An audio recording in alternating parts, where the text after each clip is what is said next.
Hello guys, we want to start chapter 37 today. So in this lecture, I want to talk about wave equation.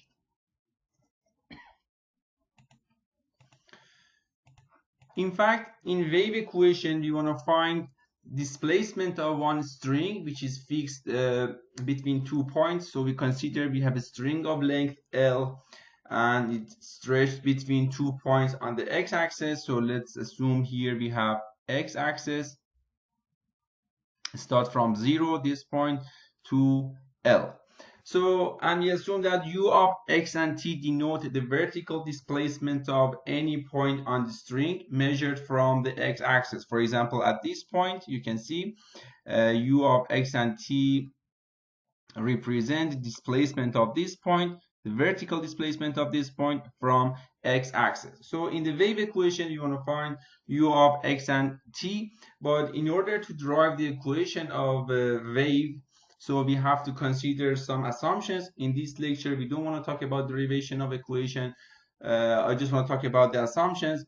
So we assume that the string is perfectly flexible and string is homogeneous, that is, its mass per unit length, or rho, is constant. So the displacements are insignificant compared to length of the string. In fact, u is very small. The slope of the curve is small at all the points. Tension, or T, tension is in the string, so acts tangent to the string, and its magnitude is small at all the points. The tension is large compared with the force of gravity, and there is no other external force acting on the string. So if you assume these assumptions, so we can derive wave equation. So the wave equation is a boundary value problem, and so the wave equation is a squared second derivative of x equal to second derivative of u with respect to x is equal to second derivative of u with respect to t. So I can write this equation in this form as well. So a squared second derivative of u with respect to x is equal to second derivative of u with respect to t. So this equation, or this partial differential equation, is called wave equation. So now we can have different boundary conditions and different initial conditions. Here I just brought one sample from boundary conditions and initial conditions.